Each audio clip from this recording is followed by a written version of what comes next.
I've got a few hot takes. I hope you guys are ready for them. My name is Ace. This is the Wolves Garage channel, and I will be doing a short, relatively short first impressions video on my Diablo 4 beta experience so far. It's going to be a bit of a stream of consciousness, and as that flows, you can enjoy some wonderful sorcerer gameplay in the background. In the early 20s, nearly to the beta cap. I'm trying I'm experimenting with my single player build. And a little bit of the enchantments, which is the unique class mechanic of the sorcerer. But I've got a bit of a list here next to me, so let's go through it. We'll start off with the good things. Now, it's fairly easy to see one of the big good things about Diablo 4. The graphics are absolutely stunning. The sound, incredible too. And the overall feeling of playing the game feels really, really good. There's a lot of immersion from leaving a trail in the snow to the actual effects of your skills, as well as if you play a barbarian, especially, or even a rogue. You know, your special swings, they feel like there's actual power behind it. There's heft. And that feels very, very good to enjoy. Very difficult to do in an ARPG, or in any game for that matter, to really feel like you have power in your hands when you're not the one holding the weapons. But as always, Blizzard does a really, really good job to making sure that things feel really good, which is important, right? Because if we're going to spend a lot of hours of our life grinding in this game, trying to make that one number go up, it better be something that we're doing while feeling good doing it. Can you imagine if we had to do that while it would feel awful? Absolutely not. Absolutely not. Unfortunately, the things that do not feel so very good is mostly performance related. Not actually like mechanical performance like FPS and such, because the game runs surprisingly well. I was expecting a lot more FPS issues in terms of, you know, a dated graphics card. But no, it actually runs fairly smooth on high graphics for me still. Very impressive. The occasional memory leak, but alas, it seems to be a common problem with ARPGs in the last few years. There's always going to be a memory leak or two. So hopefully they can patch that. Optimization is definitely a strong suit of Blizzard. So hopefully they will do that. Unfortunately, the server issues continue to exist. I'm not talking about the queue systems, right? Like we had queue system issues, of login issues the first day, which is a signature move of Blizzard. I can't remember a time where we did not have that on a Blizzard launch of some kind.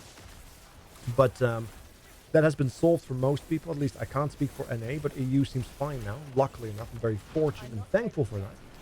But the issue resides more with the netcode itself in the open world aspect. We're talking about the shards. I believe they are called shards in this game. Correct me if I'm wrong, but I'm going to refer to them as shards. They're phasing mechanic in Diablo 4. When that happens, or when the game tries to phase you, or it tries to load you into something, there's a lot of issues, a lot of rubber banding, lag, complete and utter desync, things absolutely not loading at all. Myself and other people have had issues, especially around the main city, where the city didn't load. Well, the city loaded, the outline loaded, but the NPCs weren't there. No furniture was loaded in. Not even a horse in sight. The gates loaded in, so people were either locked into the city, or they were forced to not be able to enter the city, so they couldn't actually move in. So they had to restart the game. And in some cases, this meant being pushed back into the queue, or even having to make a new character altogether because it wasn't safe or something. Luckily enough, I did not have that issue, but there seems to be tremendous concern regarding the shards and their phasing tech for Diablo 4. The funny part is that when you are actually cut off from that in an instance, flawless performance. So that offline, essentially offline, quote unquote, really, really good. So I know it's related to the online aspect of it all. Yet, funny enough, when we are fighting a world boss with 20 to 30 people, also flawless experience, minimal lag, minimal desync, complete and acceptable performance. So I wonder what is different between, you know, the city where it's like 5 people and everything breaks down, and then 30 people fighting a world boss, firing their abilities and spamming everything, and it's flawless. I wonder what's the difference there. Hopefully they figure it out, but that's what the beta is for, right? Trying to figure out these issues and patching them so that we can have a smooth launch after the inevitable server breakdown as everybody tries to log in. Moving on to the next thing, though, about the classes themselves. If you are playing a barbarian, I'm sorry, I suffer too. No class or expertise or ascendancy, whatever you wish to call it, whatever you are familiar with, whatever terminology you wish to use. Barbarian kind of misses on that in this stage of the beta, which is regretful because there's only 3 classes you can play and only 2 classes are quote-unquote whole. But the sorcerer gets their enchantments at level 15 and their rogue gets their counterpart for that at level 15 as well. But they can play a full class, as far as that is possible, at level 25 if you go to the cap. The barbarian will always play as a half class because they literally cannot access the zone that has their quest for their class, which is really, really regretful because we're already missing out on the necromancer, we're already missing out on the druid. They will come soon. But with already such a limited selection, to also miss out on such an important element for a class, that's rough. I wish they maybe put the quest somewhere in like the city so you can just like do it and you can at least level up and experience what it must be like to play the class and do the quest later once it's properly implemented, right? An unfortunate reality, but it is what it is for now. It does, however, have me concerned. Will the druid and the necro have similar issues? Because I believe they will have different zones attached to their classes as well. So will they also not have that class expertise, you know, have access to the thing that makes their class their class identity, if you will? Will they also miss out? I'm concerned. Now, these class identities, they start off very strong, but they feel a little limited.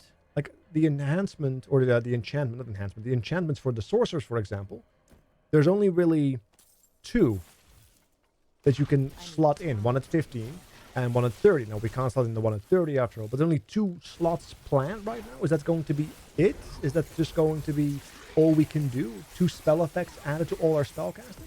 Still very nice, but I can't help but feel like I wish there was more. But I feel like that I have that with a lot of Diablo 4 right now. I wish there was more depth to each aspect that they are presenting right now. Because it starts off very, very strong, and then it just kind of falls really, really flat. Sure, there's a joke about certain things for the ladies there. Starting off strong and then ending way too soon, but we're going to move on before YouTube slaps me on the wrist. Now, the skill tree has the same issue, I find, because once you know what you kind of want to do, the build kind of plays it, or not plays itself, but builds itself very straightforward. If you want to do ice damage or cold damage, you're not going to spec into fire damage unless there's a very obvious interaction somewhere, right? So you feel like you might have a lot of choice, but quite frankly, it feels very similar to the choice, and I use that term loosely, as you have in Diablo 3, where if you kind of understand the game, you realize that the choices aren't really there. It's more the illusion of choice, which is a little concerning. But hopefully the interesting unique that they will introduce in the future, hopefully, will address that, and the further expansion of the class system will address that, and of course the Paragon system will address that even further. There's so many, maybe that's the depth, right? Like a lot of shallow pools of water together, they turn into a pond deep enough to drown in. Maybe that's the way to look at it.